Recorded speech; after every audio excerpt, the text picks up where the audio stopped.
Options trading has become very popular over the last few years. NetPic's own options guru Mike has put together a hot list of some of the best names to trade in the options market. You can click here and download your free hot list to see what names Mike has been piling up the winners with. Yeah, many times it's all too easy for us to become wrapped up in what we're not doing well, or more specifically, what we're doing wrong, which can stop us from feeling motivated. So naturally, if a trader is losing money, they're going to look for reasons why, and although identifying problems has a role to play in creating sustainable solutions, the other side of the coin could be just as important. Identifying what you're doing well and when you're doing it can be a huge turning point in a trader's career. For many traders, performance is only measured on dollars gained versus dollars lost. By focusing on what type of trade is actually making you money, or at the very least what's working the best, you'll give yourself the opportunity to improve your performance overall. Cutting out the poorly performing strategies is a great start. But once you start to look at it in a little more detail, you might find that it's errors that are holding you back anyways. And once you see the real impact of negative behaviors, it's easier to make an effort to mitigate them.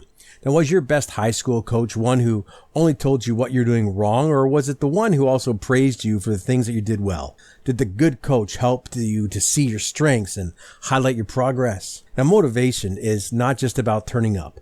It's about concentrating efforts to affect an outcome that we want and having the belief that we can get there. As thick-skinned as I'm sure some people are, negativity and setbacks can take their toll on a trader, which can really zap their motivation. On the other hand, demonstrable skills and success, however small they may be, can help to galvanize a trader on the road to consistent trading. So of course, effective self-analysis has to be a balance between identifying weak areas to deal with and highlighting strengths to build upon. But there are a couple of important things to consider here before we get back to the subject of emotions. First of all, things that you're good at are likely to be easier to improve with a little work. But addressing your weaknesses, although there's likely to be more room to improve, it will require an overhaul in what you currently do, and this is frequently more difficult to achieve. On top of this, recognizing why you're doing particular things well can help you to spot patterns and behaviors to template them in order to create an effective plan to change the things that you're not doing very well. We are genetically pre-programmed to want to be good at something, and it really boils down to survival and procreation. From birth, we're measured on performance, and we're pitted against other people on virtually every arena imaginable. Now, trading is just the same. You tend to see a number of people on the internet who either directly claim to be successful or at the very least set out to make you assume that they are. Now, even though we all know that trading is an industry where so many people fail, people are usually drawn to those who are perceived to be successful in their own hunger to find success. In this way, failure, or at least the absence of success, it cuts deeply to the core for many people. Now, for some people, depression sets in as they feel they're simply not good at anything. And pulling yourself from this funk can be pretty difficult.